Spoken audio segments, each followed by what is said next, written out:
ವೀಕ್ಷಕರೇ ನಮಸ್ಕಾರ. ನಾನು ನಿಮ್ಮ ನಾಗರಾಜ್ ಚೋಳೂರು, ಪ್ರಖ್ಯಾತ ಜ್ಯೋತಿಷಿ, ವಾಸ್ತು ಹಾಗೂ ಸಂಖ್ಯಾಶಾಸ್ತ್ರಜ್ಞರು ಮಾತನಾಡ್ತಾ ಇರ್ತಕ್ಕಂಥದ್ದು. ವೀಕ್ಷಕರೇ, ಮೊನ್ನೆ ನಮ್ಮ ಕಚೇರಿಯಲ್ಲಿ ಒಬ್ಬರು ಕಸ್ಟಮರು ಬಂದಿರ್ತಾರೆ. ಅವರು ನಮ್ಮ ಮನೆಯವ್ರನ್ನ ಆಸ್ಪತ್ರೆಗೆ ಸೇರಿಸಿದ್ದೇವೆ, ಡಿಸ್ಚಾರ್ಜ್ ಮಾಡಿಸ್ತಾ ಇದ್ದೇವೆ, ಅನಾರೋಗ್ಯ ಆಗಿತ್ತು, ತುಂಬ ಖರ್ಚಾಗಿದೆ, ಸಮಸ್ಯೆಗಳ ಮೇಲೆ ಸಮಸ್ಯೆ ಬರ್ತಾ ಇದೆ, ಕಾರಣ ಏನು ಅಂತ ಗೊತ್ತಾಗ್ತಾ ಇಲ್ಲ, ಸಲಹೆ ಕೊಡಿ ಅಂತೇಳಿ ಪ್ರಶ್ನೆಯನ್ನು ಕೇಳಿದ್ದಾರೆ. ಅವರ ಬಂದಂಥ ಒಂದು ಸಮಯ 16/6/2026 ಮಧ್ಯಾಹ್ನ 2 ಗಂಟೆ. ಆರಿದ್ರ ನಕ್ಷತ್ರ, ಮಿಥುನ ರಾಶಿ, ಕನ್ಯಾ ಲಗ್ನ, ರಾಹು ಕುಂಭ ರಾಶಿಯಲ್ಲಿ ಸ್ಥಿತರಾಗಿದ್ದಾರೆ. ಶನಿ ಭಗವಾನರು ಮೀನ ರಾಶಿಯಲ್ಲಿ ಸ್ಥಿತರಾಗಿದ್ದಾರೆ. ಕುಜ ಮೇಷ ರಾಶಿಯಲ್ಲಿ, ರವಿ ಚಂದ್ರ ಬುಧ ಮಿಥುನ ರಾಶಿಯಲ್ಲಿ ಸ್ಥಿತರಾಗಿದ್ದಾರೆ. ಗುರು ಶುಕ್ರ ಕಟಕ ರಾಶಿಯಲ್ಲಿ ಸ್ಥಿತರಾಗಿದ್ದಾರೆ. ಕೇತು ಸಿಂಹ ರಾಶಿಯಲ್ಲಿ ಸ್ಥಿತರಾಗಿದ್ದಾರೆ. ಇವರು ಪ್ರಶ್ನೆ ಕೇಳಿದಂತಹ ಸಮಯದಲ್ಲಿ ಇವರ ಮನೆ ವಿಚಾರವನ್ನು ಅಂದರೆ ಇವರ ಮನೆಯವರ ಬಗ್ಗೆ ಕೇಳ್ತಕ್ಕಂಥ ಸಮಯದಲ್ಲಿ ಮೀನ ಲಗ್ನಕ್ಕೆ ಸಪ್ತಮ ಸ್ಥಾನ, ಕನ್ಯಾ ಲಗ್ನಕ್ಕೆ ಸಪ್ತಮ ಸ್ಥಾನ ಮೀನ ರಾಶಿಯಾಗುತ್ತೆ. ಅಲ್ಲಿ ಶನಿ ಭಗವಾನರು ಸ್ಥಿತರಾಗಿರೋದ್ರಿಂದ ಆರೋಗ್ಯದಲ್ಲಿ ಸುಧಾರಣೆಯನ್ನು ಕೊಡ್ತಾ ಇಲ್ಲ, ಸಮಸ್ಯೆಗಳ ಮೇಲೆ ಸಮಸ್ಯೆ ಬರ್ತಾ ಇದೆ, ಅನಗತ್ಯ ಖರ್ಚು ವೆಚ್ಚ ಉಂಟಾಗ್ತಾ ಇದೆ.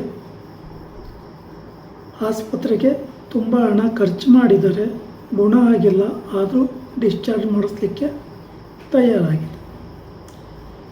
ಇಷ್ಟೊಂದು ನೆಗೆಟಿವ್ಗೆ ಕಾರಣ ಏನು ಅಂತ ನೋಡಿದ್ರೆ, ಇವ್ರದ್ದು ಕರೆಯ ಹೆಸರು ತುಲಾ ರಾಶಿಗೆ ಬರ್ತದೆ. ರೋಗ ಸ್ಥಾನದಲ್ಲೇ ಶನಿ ಭಗವಾನರು ಸ್ಥಿತರಾಗಿದ್ದಾರೆ. ಅಂದರೆ ಕನ್ಯಾ ಲಗ್ನಕ್ಕೆ ರೋಗ ಸ್ಥಾನದಲ್ಲಿ ರಾಹು ಇದ್ದಾರೆ. ರಾಹು 6ನೇ ಮನೆಯಲ್ಲಿರೋದ್ರಿಂದ, ಶನಿ 6ನೇ ಅಧಿಪತಿಯಾಗಿ 7ನೇ ಮನೆಯಲ್ಲಿರೋದ್ರಿಂದ ಶನಿ ದೋಷ ಮತ್ತು ಸರ್ಪದೋಷದ ಪ್ರಭಾವ ತುಂಬ ಪ್ರಬಲವಾಗಿ ಆಗಿರೋದ್ರಿಂದ ಯಾವುದನ್ನು ಗುಣಮುಖ ಮಾಡ್ತಾ ಇಲ್ಲ, ಮತ್ತು ರಿಲೀವ್ ಮಾಡ್ತಾ ಇಲ್ಲ.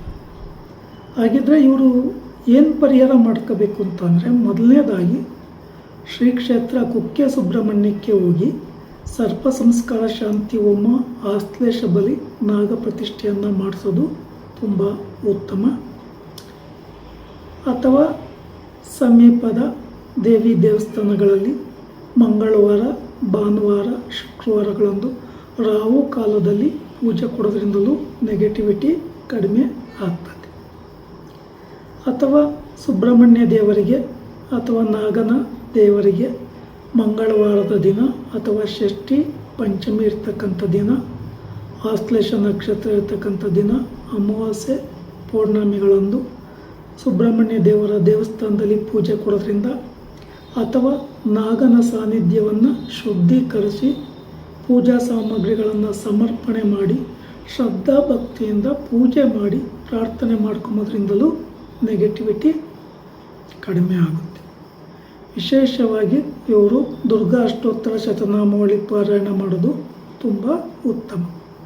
ಇನ್ನು ಶನಿ ಭಗವಾನರ ದೋಷಕ್ಕೆ ಶನಿವಾರಗಳಂದು ಇವರು ಕಟಿಂಗ್ ಶೇವಿಂಗ್ ಎಲ್ಲ ಮಾಡಿಸ್ಬಾರ್ದು, ನಾನ್ ವೆಜ್ ತಿನ್ನಂಗಿಲ್ಲ, ಕಪ್ಪು ಮತ್ತು ನೀಲಿ ಬಣ್ಣದ ವಸ್ತ್ರಗಳನ್ನು ಧಾರಣೆ ಮಾಡೋದು ಅಷ್ಟೊಂದು ಉತ್ತಮ ಅಲ್ಲ. ಶನಿ ಭಗವಾನರಿಗೆ ಶನಿವಾರಗಳಂದು ಬನ್ನಿ ಪತ್ರೆ, ಬಿಲ್ವ ಪತ್ರೆ, ಪೂಜಾ ಸಾಮಗ್ರಿಗಳೊಂದಿಗೆ ದೇವಸ್ಥಾನಕ್ಕೆ ಹೋಗಿ 8 ಸುತ್ತು ಶ್ರದ್ಧಾ ಭಕ್ತಿಯಿಂದ ಕೈ ಮುಗಿದುಕೊಂಡು ಪ್ರದಕ್ಷಿಣೆ ಹಾಕಬೇಕು. ಈ ಸಂದರ್ಭದಲ್ಲಿ ಓಂ ಶಂ ಶನೇಶ್ವರಾಯ ನಮಃ ಈ ಸ್ತೋತ್ರವನ್ನು ಜಪಿಸೋದು ಒಳ್ಳೆಯದು. ಅನಂತರ ಅಲ್ಲೇ ಇರ್ತಕ್ಕಂಥ ಎದುರಲ್ಲಿ ಅಗ್ನಿಕುಂಡ ಇರ್ತದೆ, ಅದರಲ್ಲಿ ದೀಪವನ್ನು ಹಚ್ಚಿ ನೀವು ತೆಗೆದುಕೊಂಡಿರ್ತಕ್ಕಂಥ ಬನ್ನಿ ಪತ್ರೆ, ಬಿಲ್ಲವ ಪತ್ರೆ, ಪೂಜಾ ಸಾಮಗ್ರಿಗಳನ್ನು ದೇವರಿಗೆ ಅರ್ಪಣೆ ಮಾಡಿ ಅಥವಾ ಅರ್ಚಕರಿಗೆ ಕೊಟ್ಟು ಪೂಜೆ ಮಾಡಿಸ್ಲಿಕ್ಕೆ ಕೇಳಿ.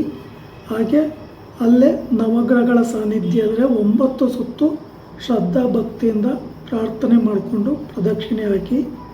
ಈ ಸಂದರ್ಭದಲ್ಲಿ ಓಂ ನಮಃ ಸೂರ್ಯಾಯ ಸೋಮಾಯ ಮಂಗಳಾಯ ಬುಧಾಯ ಚ ಗುರು ಶುಕ್ರ ಶನಿಭ್ಯಶ್ಚ ರಾಹುವೇ ಕೇತುವೆ ನಮಃ ಈ ಸ್ತೋತ್ರವನ್ನು ಜಪಿಸಿ, ಅಲ್ಲಿ ಪೂಜೆ ಎಲ್ಲ ಆದ ಬಳಿಕ ದೇವಸ್ಥಾನದಲ್ಲಿ ನಿಂತುಕೊಂಡೇ ಪೂಜೆ ಮಾಡಿಸಿ, ದೇವಸ್ಥಾನದಿಂದ ಹೊರಗಡೆ ಬರಬೇಕಾದ್ರೆ ದೇವರಿಗೆ ನಿಮ್ಮ ಬೆನ್ನು ಕಾಣಬಾರ್ದು.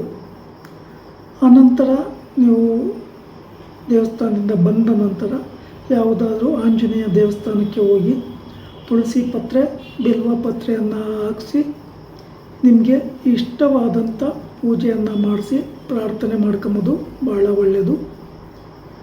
ದಿನನಿತ್ಯ 8 ಸಲ ಹನುಮಾನ್ ಚಾಲೀಸ್ ಪಾರಾಯಣ ಮಾಡೋದ್ರಿಂದ ನಿಮಗೆ ಎಲ್ಲ ರೀತಿಯಲ್ಲೂ ಶಕ್ತಿ ಚೈತನ್ಯ ಬರ್ತದೆ, ನೆಗೆಟಿವಿಟಿ ಕಡಿಮೆ ಆಗುತ್ತೆ, ನಿಮ್ಮ ಕಾರ್ಯದಲ್ಲಿ ಶುಭ ಫಲಗಳು ಸಿಗುತ್ತೆ.